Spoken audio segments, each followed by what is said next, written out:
What's up? Welcome to my channel. My name is Alyssa, and today we are talking about setting your writing goals, because right around now is about the time I start seeing on Instagram how people are tapping out of NaNoWriMo and just getting very overwhelmed with the immense goal that they just set with themselves. So I want to talk about goals and how you can set achievable writing goals for yourself to help boost your confidence and, finish your book and whatnot.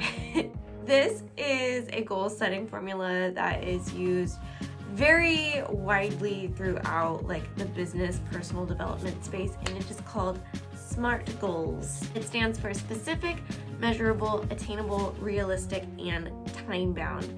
NaNoWriMo actually hits a lot of these categories except for one key factor that proves to be the downfall for many people. So I'm just going to go through each one of these and tell you how you can apply it to your writing life, and hopefully you'll be able to set goals for yourself that you can achieve. Also, I got a side shave since my last video, and I really like it a lot. So that's just, I took a video of it. This is an aside. I took a video of that whole process. It's pretty short, but if that's something that you want to see, me just chopping off half, not even half, just less than half of my hair, but a good portion, let me know if you want to see that, because I have it on video. But anyway, back to SMART goals. So the first part of the acronym S stands for specific. So in this part of the goal planning process, you want to choose a particular thing that you're going to focus on. You don't want to just say I'm going to finish my book. Examples of specific goals you can set for yourself. It could be a word count, like NaNoWriMo uses a word count of 50,000 words. That also goes into the next part, which is measurable. But so you can go by word count, you could go by hours worked, you could go by chapters edited or written, you could go by characters that need to be outlined. You could do, if you're in the outlining process and you're using a 3-act structure, you could do act 1 as the first specific part that needs to be finished. Whatever it is needs to be a specific category of thing, so that you know what you're striving for, more so than just what the direction that you need to be going in. The second part goes really, really hand in hand with the specific, and it's the M, and it stands for measurable. This is what I was saying with NaNoWriMo, the 50,000 words, that is a measurable goal. You want to give this a number so that you know when exactly you have achieved that specific thing, and that will give you focus in the direction that you're going. The next part of the acronym is A, and this is where a lot of people get messed up when it comes to NaNoWriMo. It stands for attainable. So this goal ideally should stretch you a little bit, a little bit. You don't want to just, and it doesn't even have to. If you're at a stage in your writing process where you feel completely discouraged about where you are and you just feel like you can never finish any of your goals, that you just don't have the motivation or the drive or the capability to even do that, I don't even recommend stretching yourself in your goal at all. Make this 100% easy, attainable. If you've been trying to write a couple chapters a month and that's not working for you, try doing half a chapter. Just anything that will help you hit your goal, because this part of the process is so important in building your internal confidence and being able to continue to keep writing. Because if you are constantly not hitting your goals, that's proving a theory to yourself that you're not capable. So if that's the current story you have going on in your head, we need to shift that narrative, and you do that by setting a really easy goal for yourself, one that you know that you can get hit no matter what. But for me personally, I'm an Enneagram 3. I'm very goal oriented and motivated, and if there's not a challenge to it, it's kind of boring for me. So I like to stretch myself just a little bit, sometimes a lot of it. And if you're someone who really likes being stretched and really thrives on kind of that internal competition, you know, that can work really well for you, like especially the NaNoWriMo season. 50,000 words is not attainable for a lot of people, and a lot of people don't make it, and a lot of people feel really crappy about themselves, but there's some people who like thrive off of that. So whatever is attainable for you, look through your schedule. I recommend this actually ties into another part, but I recommend for whatever time period you're going to be working on this goal for, evaluating your schedule. What does that look like? And that goes right into the next part of this, which is realistic. The R is realistic.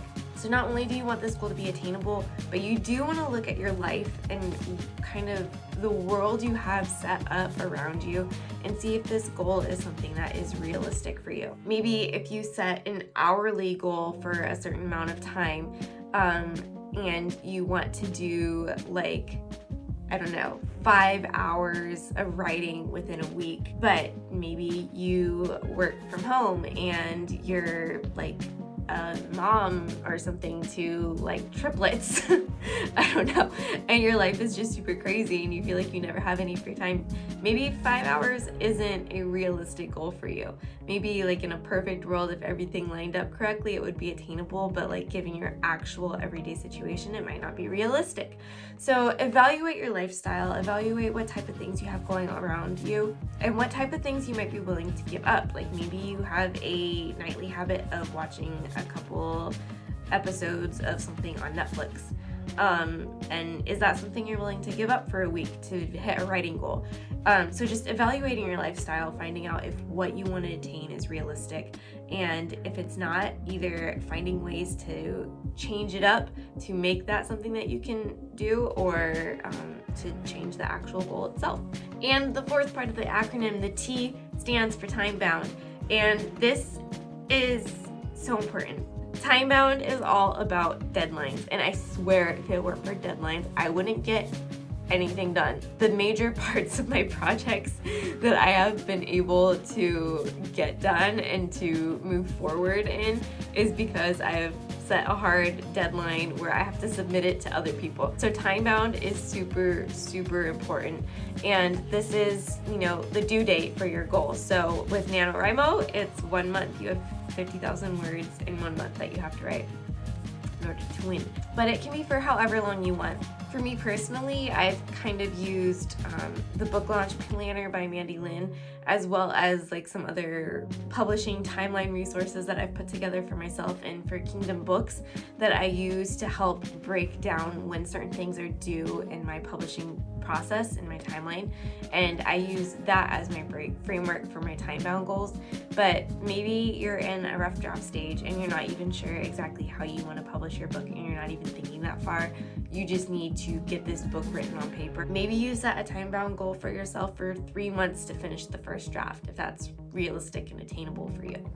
Or maybe you want to take it on a chapter by chapter basis and you set a timeline of 1 month to finish 1 chapter. You just have to evaluate all the other things and then look at that and see what is the specific timeline, when would be a realistic due date for me to have this thing done. So that's it. That's how you set a smart writing goal. I hope this was helpful for you. If you have a goal setting system that you found has worked really well for you, let me know down in the comments. I love hearing about people's goal setting processes, and I like to switch up my own from time to time, even because I don't know, that's just the way my brain works. I love routine, but I can only stick with specific sorts of routine for about 3 weeks at a time before my brain starts jumping around to something else. I hope you enjoyed this video. If you like this video, give it a thumbs up, and if you would like to receive weekly videos, go ahead and subscribe. I try my best to get videos out every Wednesday. Videos are mostly out every Wednesday.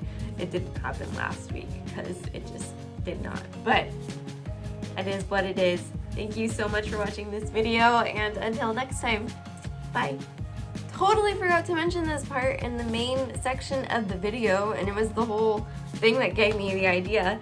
If you want help setting SMART goals and a designated system and space where you can kind of write down all of your writing SMART goals, that is why I have this, the Writer's Accountability Planner. It takes you through all of the information that I just talked about, plus some more, and has dedicated space for you to set your writing goals. I'm flipping open 2 pages here. So you have this, the time-bound part for this is for 1 month. So if you have a writing goal that you want to set a SMART goal for, that for more than a month, this probably isn't for you, but if a month is like a good time frame for you, we have places for you to record what that goal is and come up with plans on how you're going to achieve it, and then track your daily progress. So yeah, just wanted to plug my Writer's Accountability Planner real quick because I love it and I think it'd be very helpful. So yeah, that's all now. Bye.